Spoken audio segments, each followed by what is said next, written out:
Hello, welcome back to Lakshmi Biology NEET classes. So next nana third connective tissue manaka tissue animal tissue topic run అవుతూ ఉంది కాబట్టి so first మన epithelial tissue discuss చేసుకున్నాం successful గా. Next second వచ్చేసరికి connective tissue, third వచ్చేసరికి muscular tissue. అర్థమవుతుందా? Tissues అనేవి చాలా మెయిన్ రోల్ ప్లే చేస్తాయమ్మా. సో టిష్యూస్ ఎలా గుర్తు పెట్టుకోవాలి అనేది సింపుల్ గా ఉంటుంది, మనకి అంత కష్టంగా అయితే ఏమీ ఉండదు.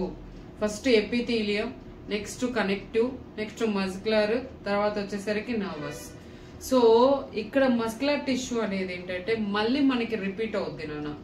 లోకోమోషన్ అనే చాప్టర్ దగ్గర యానిమల్ ఫిజియాలజీ చెప్పుకునేటప్పుడు ఆ టాపిక్ కి లోకోమోషన్ దగ్గర muscles, next control and coordination దగ్గర వచ్చేసరికి నర్వస్ సిస్టమ్.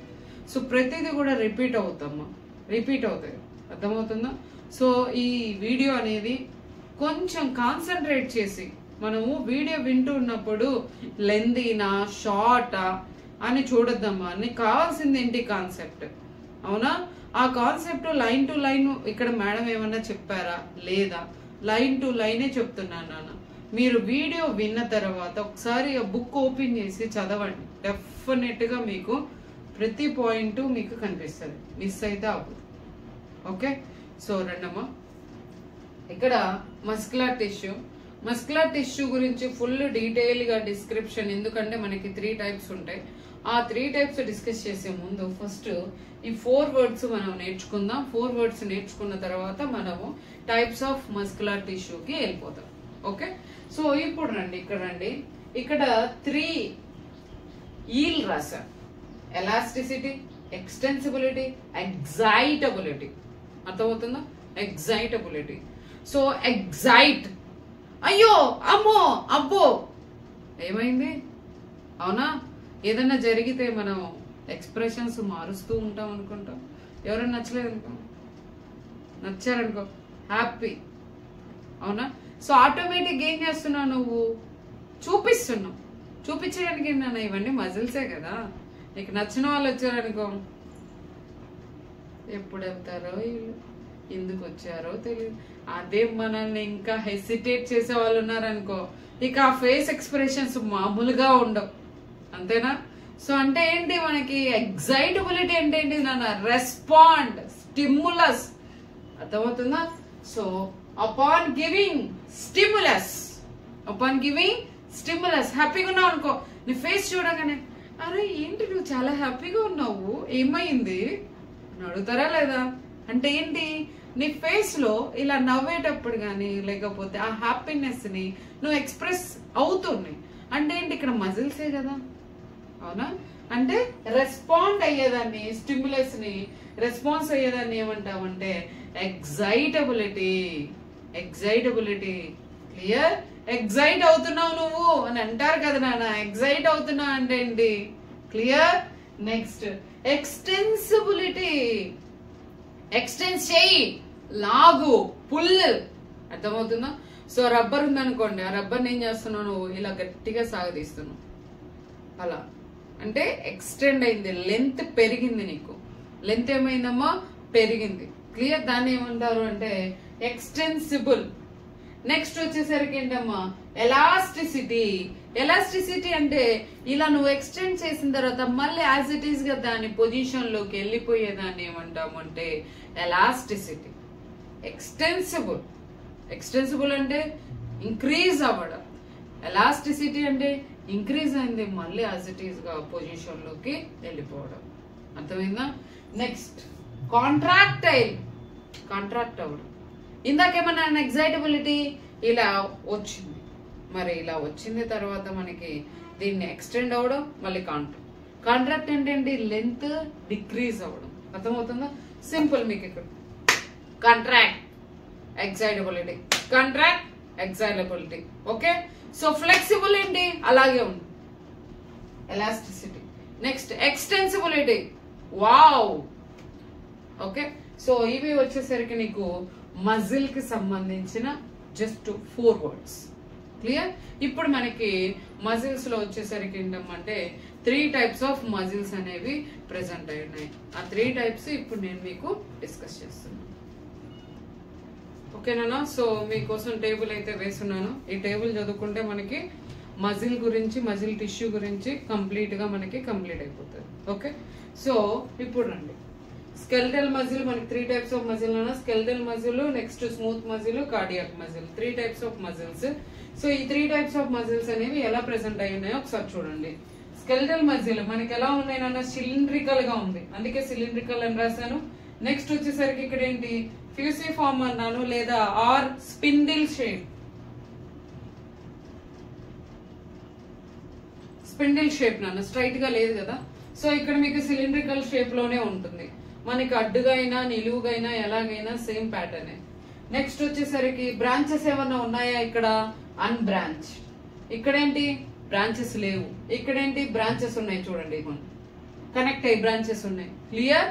నెక్స్ట్ వచ్చేసరికి నేను టైం డిలే చేయకుండా మీకు ఎక్స్ప్లెయిన్ చేస్తున్నాను. అక్కడ మీకు కష్టంగా అయితే ఏమీ లేదు, ప్రతి ఒక్క పాయింట్ క్లియర్ గా ఉంది. Next multi nucleated. ఇక్కడ చూడండి అన్న, ఇదిగో న్యూక్లియస్, ఇవి న్యూక్లియస్ అమ్మ. ఎక్కడ ఉందంటే మనకి పెరిఫెరల్. పెరిఫెరల్ అంటే ఏంటి, మనకి వాల్ ఉంటుంది కదా, మెంబ్రెయిన్, మెంబ్రెయిన్ కి దగ్గరగా ఉంటే దాన్ని ఏమంటామంటే పెరిఫెరల్ అంటారు. ఇదిగోండి పెరిఫెరల్ పొజిషన్. ఎవరు, న్యూక్లియస్. న్యూక్లియస్ అనేవి మల్టీ న్యూక్లియస్ ఉంటాయి, అంటే మెనీ ఎక్కువగా ఉంటాయి. ఎక్కడ ఉంటాయి, పెరిఫెరల్ సైడ్ లో ఉంటాయి. ఇక్కడ ఒకటే ఉంటుంది, సెంట్రల్ లో ఉంటుంది, యూని న్యూక్లియేటెడ్. ఇక్కడ సిచ్యువేషన్ అని ఒక్కోసారి యూని అంటాము, ఒక్కోసారి బై అంటాము. మెయిన్ గా ప్రయారిటీ మనం యూనికే ఇస్తాము, సెంట్రల్ లో ఉంటుంది.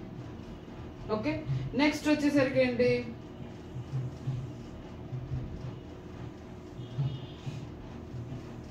అండ్ నెక్స్ట్ వన్ వచ్చేసరికి అమ్మా ఇక్కడ ఇలా వేసాను చూడండి, వీటిని ఏమంటారంటే స్ట్రయేషన్స్.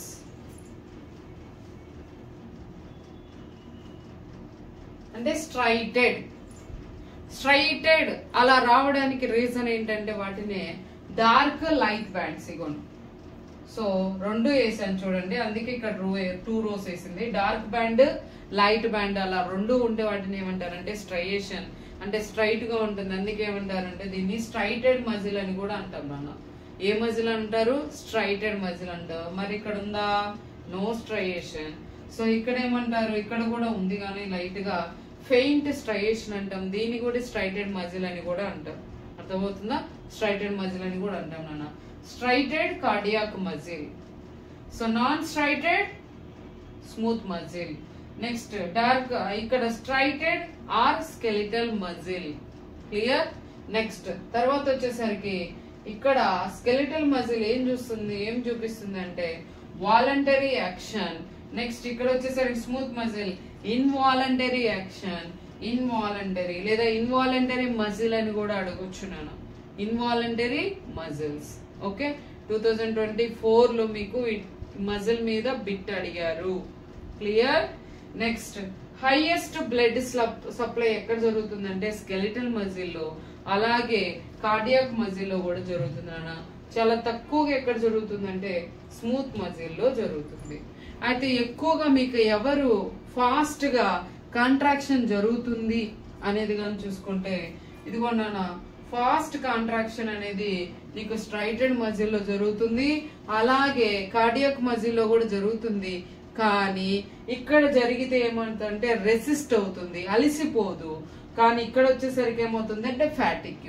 చూడండి, కాంట్రాక్షన్ స్పీడ్ గా ఉంటుంది కానీ అలసిపోతుంది. అలసిపోయేది ఫ్యాటిక్ ని ఏమంటాం, అలసిపోవడం. ఇక్కడ వచ్చేసరికి చాలా కాంట్రాక్షన్, ఎలా అంటే అర్థమవుతుందా, కాంట్రాక్ట్ అన్నట్టుగా స్లోగా అనమాట. అదే contract relaxation, contraction relaxation speed. Okay, so contraction speed గా ఉంటుంది, ఇక్కడ వచ్చేసరికి స్లోగా ఉంటుంది, అందుకని అలసిపోతుంది. నెక్స్ట్ ఇక్కడ వచ్చేసరికి కాంట్రాక్షన్ స్పీడ్ గా ఉంటుంది కానీ never fatigue. It is resisted to, అంటే అలా అలవాటు అయిపోయి ఉంటుంది అనమాట. నెక్స్ట్ ఇక్కడ చూడండి, very most one, intercalated disc. రెండిట్లలోనూ ఉండదు నాన్న, ఇలా క్రాస్ పెట్టానంటే లేదు, ప్రెసెంట్ అయింది ఎక్కడ, కార్డియాక్ మజిల్ లో. ఇదిగోండి, so what is intercalated disc? Intercalated disc అంటే ఎపిథీలియం టిష్యూలో మనము జంక్షన్స్ చెప్పుకున్నాం, 3 టైప్స్ ఆఫ్ జంక్షన్స్. దాంట్లో adhering junction plus gap junction రెండు కలిసిపోయి మనకేం ఫామ్ చేస్తుంది అంటే ఇంటర్ క్యాలేటెడ్ డిస్క్. అర్థమవుతుంది నాన్న? అడెహరింగ్ గ్యాప్ 2 జంక్షన్స్ అనేవి మిక్స్ అయ్యి మనకేం ఫామ్ చేస్తుంది అంటే ఇంటర్ క్యాలేటెడ్ డిస్క్. అంటే ఎంత స్ట్రాంగ్ గా ఉంటుందో చూడండి. గ్యాప్ అంటే ఏం చెప్పుకున్నాం మనము? 2 సెల్స్ మధ్యలో కనెక్ట్ చేస్తూ ఉండేదాన్ని గ్యాప్ జంక్షన్ అని అన్నాము. అడెహరింగ్ అంటే ఏం చెప్పుకున్నానన్నా? టైట్ గా ఇలా సిమెంటింగ్ సబ్స్టెన్స్ తోటి స్టిక్ చేసేదాన్ని ఏమంటాం అంటే అడెహరింగ్. అంటే ఇప్పుడు రెండు కలిసిపోయింది, స్టిక్ అయ్యాయి, ట్రాన్స్ఫర్ చేస్తున్నాయి, దాన్ని ఇంటర్ కనెక్షన్ అంటారు. అంటే ఇంటర్ క్యాలేటెడ్ డిస్క్ అనేది ప్రెసెంట్ అయి ఉంది ఎవరిలో? హార్ట్ లో.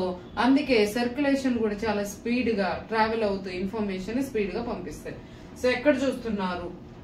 స్కెలిటల్ మజిల్, బైసెప్స్ ఇలా చేస్తారు చూడండి. అవునా? ఇప్పుడు మజిల్ ఉంది కదా నాన్న, ఈ మజిల్ అలాగే నీకు బోన్ తోటి అతుక్కొని ఉంది కదా, దాన్ని ఏమన్నారు? టెండాన్ అన్నాము, ఆల్రెడీ డిస్కస్ చేసుకున్నాం. సో బైసెప్స్ లేదా ట్రైసెప్స్. నెక్స్ట్ ఇక్కడ వచ్చేసరికి విజరల్ ఆర్గాన్స్ అమ్మా. సింపుల్ గా చెప్పాలంటే visceral organs stomach, lungs, intestine, small intestine, large intestine, liver. అంటే ఏవైతే ఇంకా మజిల్స్ తోటి మేడపైన అన్ని చోట్ల స్మూత్ మజిల్ అనేది ఉంటుంది. Next heart. సింపుల్ కదా, ఇదైతే బాగా గుర్తుంటుంది. కార్డియాక్ కదా, చిన్నప్పటి నుంచి బాగా అయిన ఉంటారు.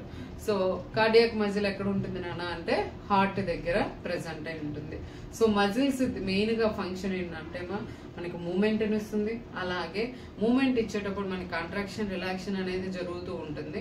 అంటే మనకి ఎక్కడికన్నా లోకోమోషన్ ట్రావెల్ అవ్వడానికి హెల్ప్ఫుల్ అవుతుంది, లిఫ్ట్ చేయడానికి హెల్ప్ఫుల్ అవుతుంది. బోన్స్ తో పాటు మజిల్ అనేది మెయిన్ రోల్ ప్లే చేస్తుంది. అలాగే మజిల్స్ లో, మజిల్ అనేది టిష్యూ కదా, మరి మజిల్ టిష్యూలో సెల్ పేరు ఏమంటే మయోఫైబర్.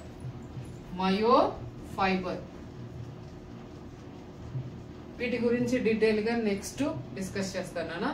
మయోఫైబర్స్ దీంట్లో మజిల్లో ఉండే సెల్ ని మయోఫైబర్ అంటారు.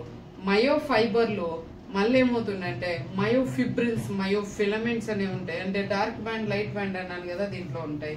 సో మజిల్స్ చుట్టూ ఏ లేయర్ ఉంటుంది అండ్ మజిల్స్ కి సంబంధించిన టోటల్ ఇన్ఫర్మేషన్ మనము ఎక్కడ డిస్కస్ చేసుకుంటాము అంటే లోకోమోషన్ లో డిస్కస్ చేసుకుంటాం. లేదు అంటే ఒక చిన్న ఇన్ఫర్మేషన్ అయితే మీకు డిస్కస్ చేస్తున్నాను. Just only 1 minute. ఎలాగో మనకి రిపీట్ అయ్యే వస్తుంది నాన్న, రిపీటే వస్తుంది. ఇప్పుడు చూడండి అమ్మా, ఇది మజిల్ అనుకున్నానా, ఈ మజిల్ లోపల గానీ మీరు కట్ చేసుకుంటే, మజిల్ కట్ చేసుకుంటే ఇప్పుడు ఇది ఉంది కదా, దీన్ని ఎపిమైసియం అంటాం. ఎపిమైసియం. అలాగే లోపలికి గాని వెళ్తే బండిల్స్ ఉంటాయి నాన్న. దీన్ని తీస్తే ఇప్పుడు ఇది ఇదిగోండి బండిల్. ఓకే, మళ్ళీ లోపలికి గాని తీస్తే ఫైబర్. ఓకే, ఇది వచ్చేసరికి ఫైబర్, మజిల్ ఫైబర్.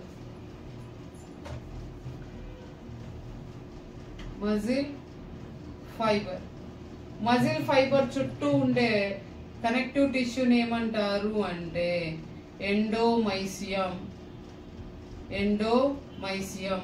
అలాగే ఇలా ఫాసికిల్స్ చుట్టూ ఉండేదాన్ని ఏమంటారు అంటే పెరిమైసియం.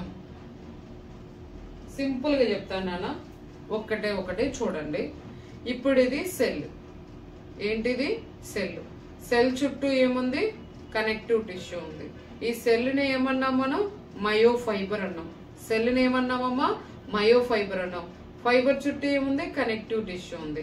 దాన్ని ఏమన్నాం మనం? ఎండోమైసియం. సో ఫైబర్స్ అన్ని కలిస్తే ఏమైంది? ఒక బండిల్ ఫామ్ అయింది. ఒక బండిల్. ఈ బండిల్ ఏమంటాము? ఫాసికిల్ అంటాం. ఏమంటామమ్మా? ఫాసికిల్. చూడండి, ఒక సెల్ మయోఫైబర్ సెల్స్ అనేవి ఏమైనాయి? కలిసాయి ఒక బండిల్. ఏం లేదు నాన్న, ఒక పుల్ల, ఇంకో పుల్ల అలా కట్టేసి మనము కట్ట కడతాం చూడండి. ఆ కట్టను ఏమంటున్నాం అంటే ఫాసికిల్ అంటాం. అంటే మయోఫైబర్ కలిసిపోయింది కట్ట. ఈ కట్టకి మనం బ్యాండ్ వేస్తాం చూడండి నాన్న. విడిపోకుండా. అలాగే ఈ ఫైబర్స్ కూడా విడిపోకుండా ఉండడం కోసం మళ్ళీ వీటి కనెక్టివ్ టిష్యూ ఉంటుంది. దీని కనెక్టివ్ టిష్యూని మనం ఏమన్నాం అంటే పెరిమైసియం అన్నాం. పెరిమైసియం. ఇదిగోండి, ఇలాంటి కట్ట, ఇంకొక కట్ట, ఇంకొక కట్ట, అలాంటి కట్టలన్నీ కలిస్తే ఏమైంది? మజిల్ అయింది. ఫాసికల్స్ ఇలా ఫాసికల్స్ అన్ని కలిసిపోయి ఏమైంది? మజిల్ ఫామ్ అయింది. మరి ఇలాంటి కట్టలన్నిటినీ మళ్ళీ మనం కట్టాలి కదా. అలా కట్టడానికి ఇక్కడ కనెక్టివ్ టిష్యూ ఏంటి అంటే ఎపిమైసియం. అర్థమైందా? ఇది ఎలాగో మళ్ళీ మీకు అక్కడ వస్తుంది నాన్న. ఇక్కడ చెప్పడానికి రీజన్ ఏంటంటే ఒకసారి విన్నట్టు ఉండదు, మళ్ళీ అక్కడ మీకు ఈజీగా ఉంటది కాబట్టి అక్కడ ఎలాగో మళ్ళీ డిస్కస్ చేస్తాను కాబట్టి. అర్థమైంది నాన్న?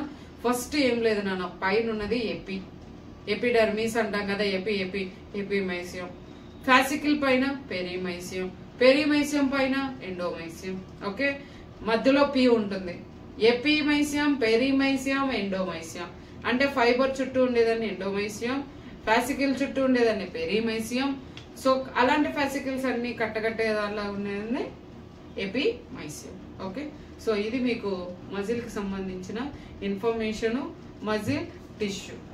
ఓకేనా? నెక్స్ట్ నర్వస్ టిష్యూ నెక్స్ట్ వీడియోలో డిస్కస్ చేస్తాను.